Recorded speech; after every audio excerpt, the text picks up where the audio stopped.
This 1929 film shows Native children at a school in Arizona singing a nursery song. It was a song originally written about counting dead Indians. Our communities are still mourning. Many in Native communities across North America say the discoveries are just the tip of the iceberg, especially now that U.S. Interior Secretary Deb Haaland, herself a Native American, has opened an investigation into the U.S. schools. I come from ancestors who endured the horrors of Indian boarding school assimilation policies carried out by the same department that I now lead. There were 367 boarding schools in 29 states, the first of which was in Carlisle, Pennsylvania, opened in 1879 by Brigadier General Richard Pratt. Army officer Richard Pratt coined the phrase, "Kill the Indian, save the man." More than 160,000 Indigenous children were forcibly taken from their homes and placed in the schools across Canada.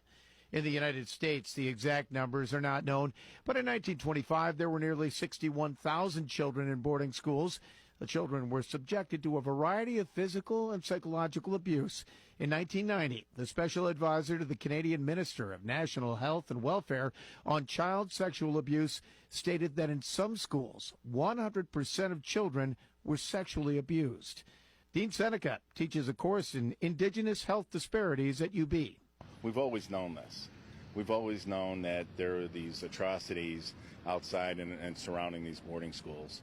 Seneca adds that many of the societal problems, such as levels of alcoholism, domestic violence, and suicide, well above the general population, are a direct result of generational trauma resulting from the schools.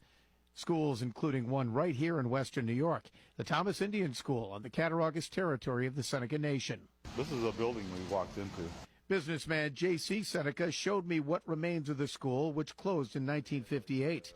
He recalled a time as a little boy walking through this building with his father, a Thomas School survivor. And just the echo and the sound of my dad's crutch as he walked, was pretty an eerie feeling.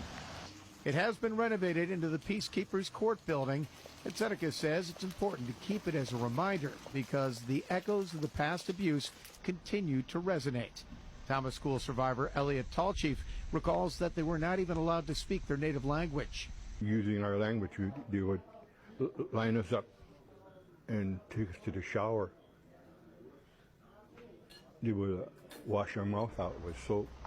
Carson Waterman says as a small child, he and another boy got caught sneaking out of their dormitory building to see his older brother. He told us we had to get in the shower, we had to take our clothes off. We were wearing shorts, it's summertime, shorts and T-shirts.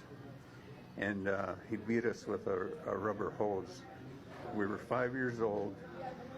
What kind of society beats their children with rubber hoses when they're that young? Annalita Bowen, a Navajo, says among her most vivid memories of her school out west was the sight of piles and piles of hair left behind when new students had their traditional long hair sheared off.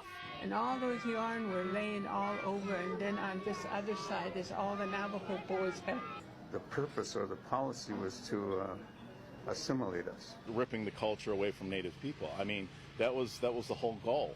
Dean Seneca says it's high time that the Canadian, United States governments, New York State, and the Catholic Church acknowledge what happened at these schools because all played a part in creating the residential school system. Let's call these boarding schools what they really are. These schools were, basically institutions for ethnic cleansing.